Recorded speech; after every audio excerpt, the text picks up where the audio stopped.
Hey guys, welcome back to my YouTube channel. कैसे हैं आप सभी। तो आज की वीडियो में मैं आपसे ये बात करना चाहती हूँ कि हमारे यूपी टेट एग्ज़ाम में काफ़ी ही कम टाइम रह गया है। तो जो भी स्टूडेंट चाहे बैच से तैयारी कर रहे हो या फिर यूट्यूब से पढ़ के तैयारी कर रहे हो, तो उनको लास्ट के 20 दिनों में क्या क्या पढ़ना है और क्या नहीं पढ़ना है, जिससे हमारा एग्ज़ाम आसानी से क्लियर हो जाए। क्योंकि आप भी देख रहे होगे कि आजकल न्यूज़ में यूपी सुपर टेट को लेकर के प्राइमरी टीचर के लिए काफ़ी ज़्यादा सरकार नई नई पेपर में न्यूज़ दे रहे हैं। तो हो सकता है फ्यूचर में हमें यूपी सुपर टेट देखने को मिल सके।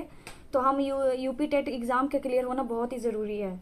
तो मैं आपसे ये कहूँगी कि आपने जितनी भी अब तक क्लास करा होगा, चाहे आप यूट्यूब से पढ़ रहे हो या बैच से पढ़ रहे हो, 2 मंथ से तैयारी कर रहे हो और 1 मंथ से तैयारी कर रहे हो, जितने भी दिन से तैयारी कर रहे हो, तो मैं आपसे ये कहूँगी कि आप सबसे पहले तो आपने जितने भी हैंड रिटन नोट्स बनाए होंगे जिस भी सब्जेक्ट के, आप उस सब्जेक्ट को क्या करो कि उसका अच्छे से रिवीजन करो। ठीक है। अब वो रिवीजन का टाइम है मॉर्निंग का। आप कुछ भी अब नए क्लासेस मत करो।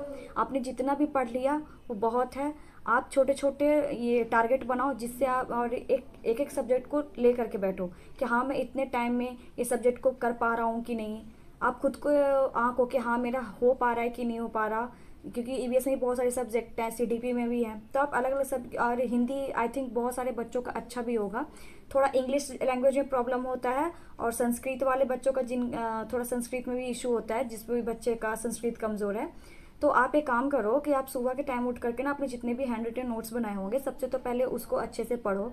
और उसके बाद फिर आप दोपहर के टाइम पे आपका जो भी काम है वो आप करने के बाद फिर दोपहर के टाइम पे आप मैथ की प्रैक्टिस कम से कम 2 से 3 घंटे तो करो ही करो। तो फ्रेंड्स, मैं आपसे ये कहूँगी कि आप सोने से पहले कम से कम रात में तो मॉक टेस्ट दो ही दो, जिससे आपको पता चलेगा कि आपका किस किस सब्जेक्ट में कितना कितना नंबर आ रहा है। आप है शॉर्ट नोट्स बनाओ। सारा कुछ पढ़ने की ज़रूरत नहीं है, नई क्लासेस करने की ज़रूरत नहीं है। हाँ, अगर मैराथन क्लासेस है, जो मैंने पिछली वीडियो में आपको बताया था कि मैं किस सर से प्रिपरेशन कर रही हूँ, मैं भी यूट्यूब से ही पढ़ रही हूँ फ्रेंड। तो वहाँ भी आपको सारे सब्जेक्ट की मैराथन क्लासेस मिल जाएगी। तो आप वहाँ पे जाकर के मैराथन क्लासेस अटेंड करो। पूरा कुछ मत लिखो, जो जो इम्पोर्ट आपको ऐसा लगता है कि हाँ मैं भूल जाऊँगी या भूल जाऊँगा, तो आप उसको नोट डाउन कर सकते हो और मॉर्निंग में उसका रिवीजन कर लो। और रात में सोने से पहले मॉक टेस्ट दो। आप 4 से 5 दिन में ही देखोगे कि आपके नंबर में काफ़ी इंक्रीज हो रहे, इंक्रीज देखेंगे आपको। उसके बाद फिर आप जो है इसी तरीके से पढ़ते रहो। आपका एग्ज़ाम आई होप बहुत ही अच्छे नंबर से पास होगा। क्योंकि फ्रेंड्स, आपको भी देखने को मिल रहा होगा, क्योंकि न्यूज़ में आए दिन यूपी में टीचर वैकेंसी की काफ़ी ज़्यादा न्यूज़ वायरल हो रही है, पेपर में देखने को मिल रहा है। तो आई होप 2026 के एंड या 27 में हमें टीचर की वैकेंसी देखने को मिल जाए, जो इतने सालों से नहीं है। क्योंकि वहाँ काफ़ी सारे स्टूडेंट जो हैं इतने सालों से टीचर की तैयारी करके डिग्री लेकर के, प्राइमरी हो 6 to 8 हो, टीजीटी पीजीटी के सब लेकर के बैठे हुए हैं। तो कंपटीशन भी काफ़ी ज़्यादा होगा। और आप अगर इस एग्ज़ाम के लिए सीरियस हो तो आप प्लीज़ जैसे मैंने बोला है वैसे आप फॉलो करो, क्योंकि मैं भी इसी तरीके से पढ़ती हूँ और मैंने देखा है मेरा नंबर जो है अभी 90+ तो आ जा रहा है। अगर किसी का भाई 130 नहीं आ रहा, 140 नहीं आ रहा, तो नो प्रॉब्लम।